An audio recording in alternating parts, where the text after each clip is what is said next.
តាមមានបងប្អូនណាខ្លះធ្លាប់នៅជំរំសាយធូហើយធ្លាប់ជាក្មេងសាសាឡាតូចពេលព្រឹកព្រលឹមគ្រូចែករបបនំប៉័ងមូលម្នាក់ពីរហើយបាននំប៉័ងនឹងគឺថាឆ្ងាញ់រហូតដល់ឥឡូវនេះខ្ញុំនឹករសជាតិនឹងសាថ្មីត្រឡប់មកវិញនាងខ្ញុំក៏នឹកឃើញធ្វើនំប៉័ងឲ្យមានរសជាតិដូចកាលនៅជំរំសាយធូ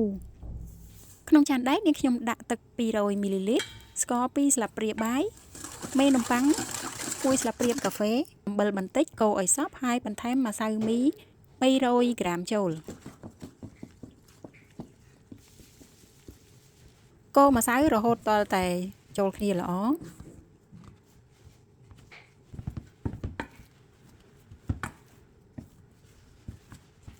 នៅពេលដែលម្សៅរលោងល្អបែបនេះហើយនាងខ្ញុំថែមប្រេងឆា2ស្លាបព្រាបាយចូលបន្តយកដៃច្របាច់ញីទៅមករហូតដល់តែប្រេងឆាហើយនិងម្សៅនឹងរលាយចូលគ្នាល្អ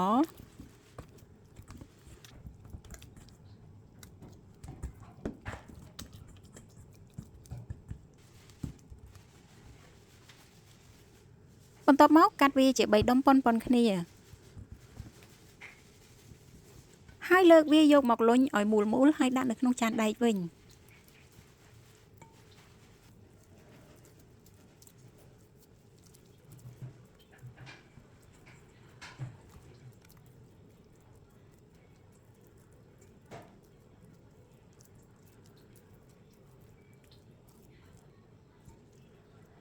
បន្ទាប់ពីលុញឲ្យមូលទាំង3រួចរាល់ហើយគ្របវាទុកចោលរយៈពេល15នាទី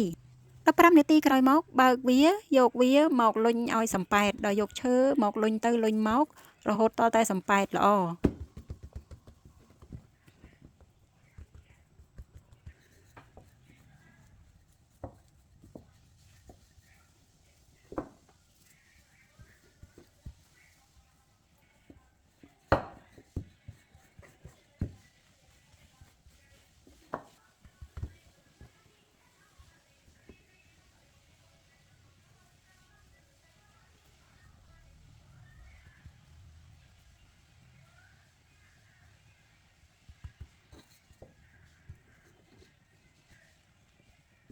នៅពេលដែលលុញម្សៅសំប៉ែតល្អហើយនាងខ្ញុំបត់វាទាំងសងខាងហើយយកឈើ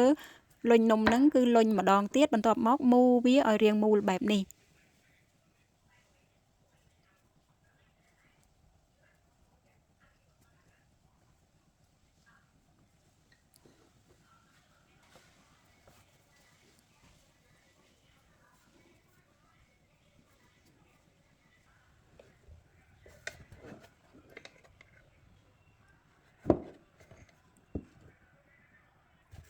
ពេលនេះម្សៅនំប៉័ងរបស់នាងខ្ញុំបានមូលរួចរាល់ទាំង3ហើយដាក់នៅក្នុងថាសសម្រាប់ដុតនំបែបនេះបន្ទាប់មកយកថង់មកគ្របពីលើចងឲ្យជាប់ទុករយៈពេល1ម៉ោង1ម៉ោងក្រោយមកបើឃើញថានំរបស់នាងខ្ញុំបានឡើងពេញថាសតែម្ដងមុននឹងយកវាទៅដុតត្រូវគ្របវាឲ្យជិតហើយដាក់ដុតនៅក្នុងម៉ាស៊ីនដុតនំរយៈពេល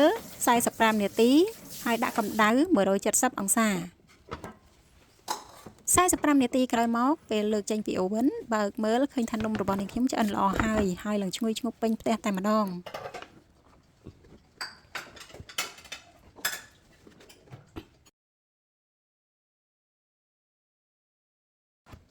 ពេលហែកនំមកឃើញថានំរបស់នាងខ្ញុំទន់ល្មើយពេលដាក់ចូលមាត់គឺខ្ទិះពេញមាត់តែម្ដង